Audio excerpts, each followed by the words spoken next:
And there's some people who say America should always be the strongest country. No country should tell us what to do.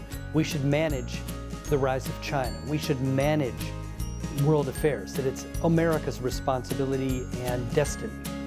So global governance to address environmental problems, problems with poverty, problems with resources, at some point we have to share all those things. And that's why global governance is better than one country or two countries governing the entire world. We have a common destiny, and I believe we must address it and also must do something about it.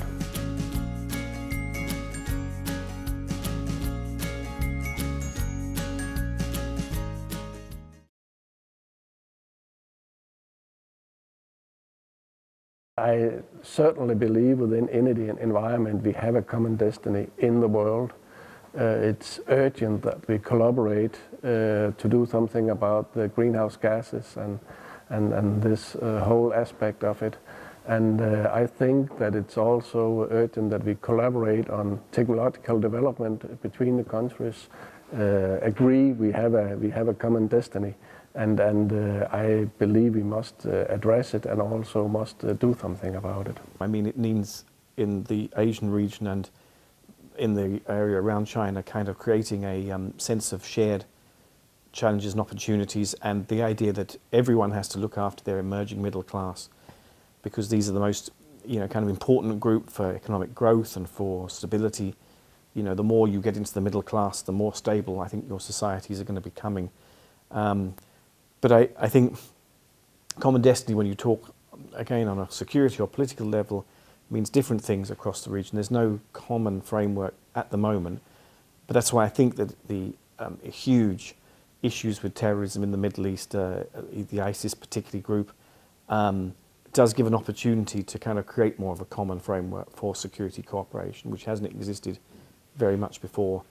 And if you have a kind of idea of common destiny where you're dealing with groups which are threatening security and threatening civilians, I think that that's kind of very necessary and becoming more likely that we will succeed in creating, at least in that area, a sort of sense of common security destiny.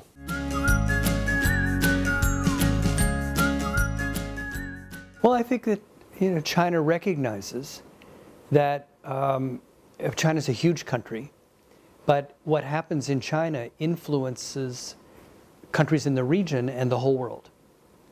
And that therefore we do have, as human beings, we have a common destiny. And we have to continue to be aware of other people. And there's some people who say America should always be the strongest country. No country should tell us what to do. We should manage the rise of China. We should manage world affairs, that it's America's responsibility and destiny. But what you have is China and other countries saying, no, we're all here. We all should participate in solving global problems. It's not just you as sort of Lao Da or Lao Da Ge to make these decisions. So I think that I think the idea of a common destiny calls attention to the fact that we're all in this together. We're all on this planet. We can't all suddenly go to Mars to solve problems and to get away from it. And so that, I think that it's a good idea. So the idea of global governance is very different because we live in a very interconnected and interdependent world. And for that to succeed, we need global governance. It's more than one country participating in many different ways that countries and regions and the world need to address. So environmental issues, economic issues are not just China's problem. It's a problem of different countries as well. Poverty is not just China's problem.